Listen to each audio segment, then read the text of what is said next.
Public કેટલું થઈ ગયું છે જોવા માટે. દવા છાંટવાનું કામકાજ ચાલુ છે. હવે કઈ રીતે દવા છાંટે હાલો ચાલુ થઈ ગયું. આ સોયાબીન વાટવામાં કામ આવ્યું લાગે. જય માતા યુટ્યુબ ફેમિલી, સ્વાગત છે નવા બ્લોગ વિડીયોમાં.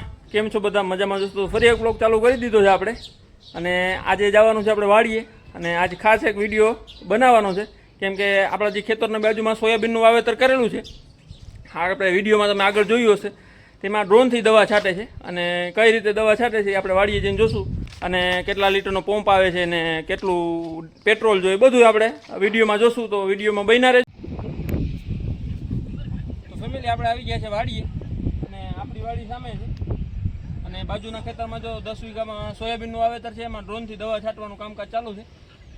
તો હવે કઈ રીતે દવા છાંટે એ હું તમને બતાવું. અત્યારે તો ઈરનો મોસ્ટ ઓફ વધારે ઉપદ્રવ છે, એટલે ઈરની જ દવા છાંટતા હશે.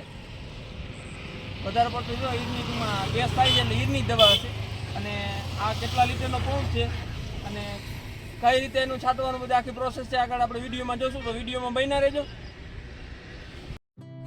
નમો ડ્રોન દીદી GJ02 એવું લખેલું છે ડ્રોનમાં, અને 4 નોઝલો આપેલી છે, ને વધઘટ આપણે જે પંપમાં સાદા પંપમાં કરીએ એ રીતે આમાં કરી શકીએ છીએ વધઘટ.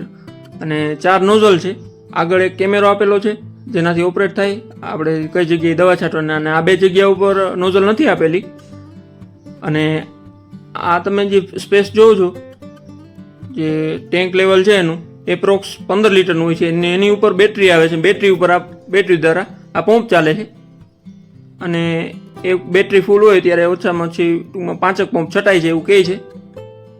તો ફેમિલી, જો એમાં બેટરી પૂરી થઈ ગઈ હતી ને હવે આપણે બેટરી એમાં પાછી અટેચ કરી દીધી. 70% જેવું થઈ ગયું છે, અને હવે પાછું એને ચાલુ કરીએ. કેટલો એટલે આ અહીંથી ઉડાડવાનું, અહીંથી કરવાનું છે ચાલુ, અહીંથી થોડું ઉડાડી દેવાનું છે કંઈ.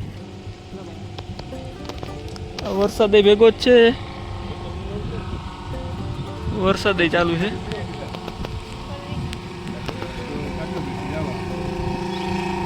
આ વરસાદ આવી ગયો ને એટલે હવે પાછું થોડીક વાર પોસ્ટપોન કરવું પડે.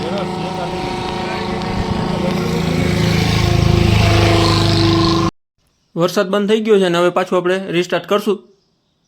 કન્ટિન્યુ દવા છાંટવાનું કામ ચાલુ કરવું છે, અને ડ્રોન પણ આગળ ચાલુ જ કરશું. અને ડ્રોન છે એ રિમોટ કંટ્રોલથી આખું ઓપરેટ થાય છે. જ્યાં બેન કરે છે ઓપરેટ, તેવી રીતે એને ઓપરેટ કરવાનું હોય છે રિમોટ કંટ્રોલથી.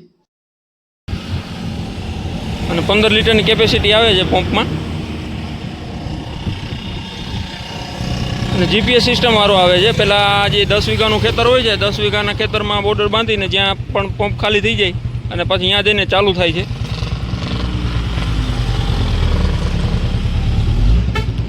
અને બેટરી પૂરી થઈ ગઈ ત્યાંની, 5 વીઘા છાંટીને બેટરી પૂરી થઈ જાય એટલે પાછી તો 15-20 મિનિટ વધારે, અડધી કલાકમાં પાછી ચાર્જ થઈ જાય છે.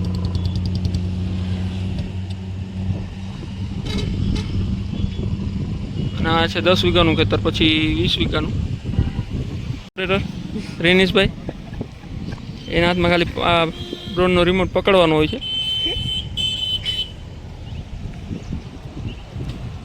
ઓલી બાજુ વધારે ગારો છે, કાઢવો જોઈએ ઓલી બાજુ.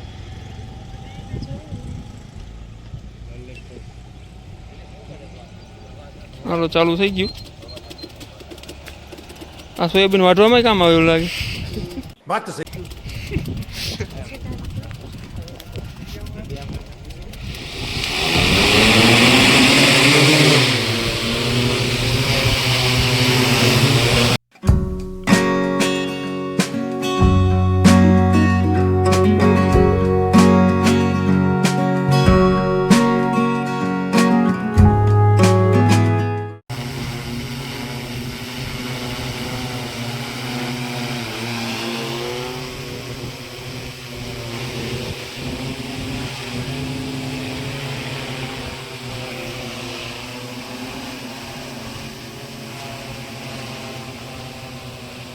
આટલું પ્રેશર આવે છે.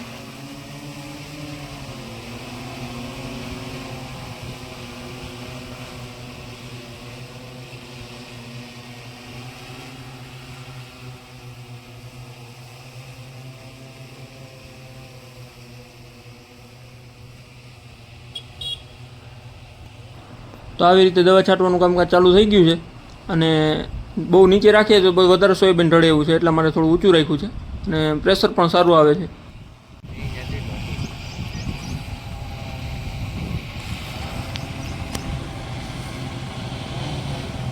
એટલું પ્રેશર આપે છે.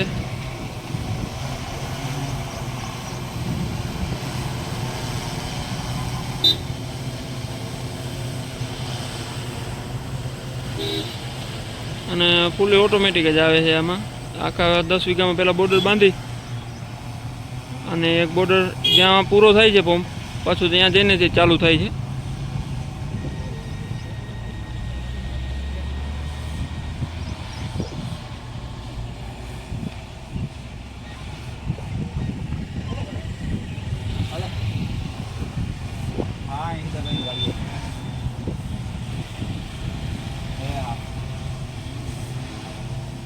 આગળ છે ઓલા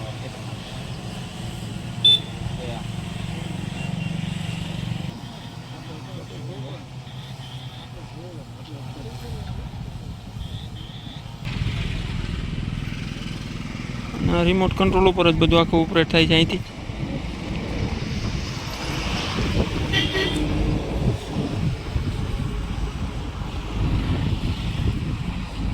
પબ્લિક કેટલું થઈ ગયું છે જોવા માટે. જી જાય એને એમ કે આ શું છે, એટલે બધા કેમ એટલા અહીં ઊભા છે. ચાલો પંપ પાછો એક ખાલી થઈ ગયો છે અને હવે જો આવે અહીં પાછું.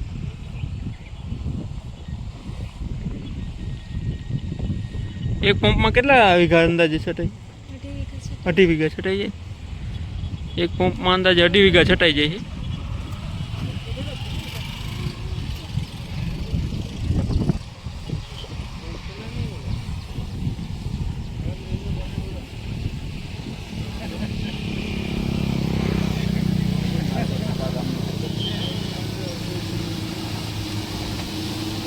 નીચે સોયાબીન કેટલું પ્રેસ આપે છે સોયાબીનને.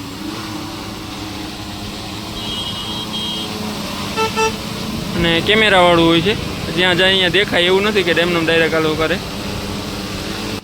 હવે પાછું આપણે ભરવાનું છે એમાં દવા ને એ બધું જોઈ લઈએ. નીચે જાઓ તમે ખાલી.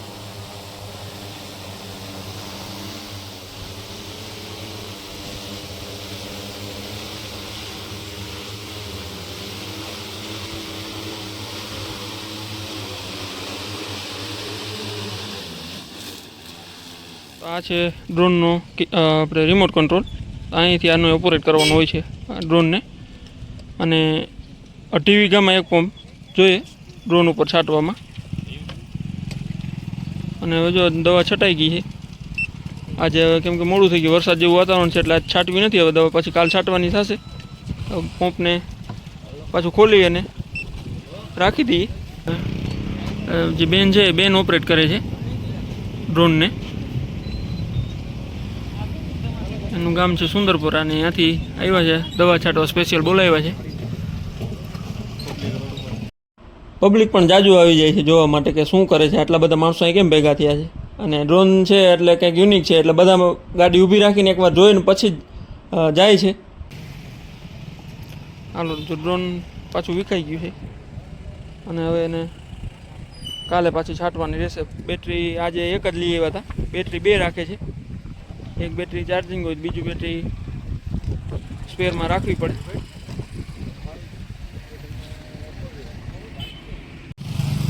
તો કાલે પણ આપણે પાછું જોશું કે કઈ રીતે પાછી દવા છાંટે. હવે છેટ સુધી દવા છાંટવાની જ છે સામે સુધી.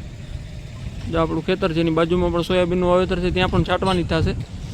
અને 1 એકરના 300 રૂપિયા એવી રીતે આનો પ્રાઇઝ હોય છે. 1 એકરના 300 રૂપિયા.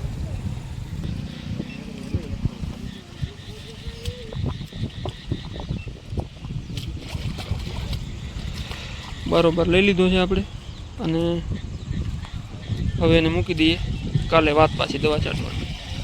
તો ફેમિલી આજ માટે એટલું જ છે. વિડીયો સારો લાગે તો લાઈક કરો, શેર કરો અને સબસ્ક્રાઈબ કરો વિનંતી.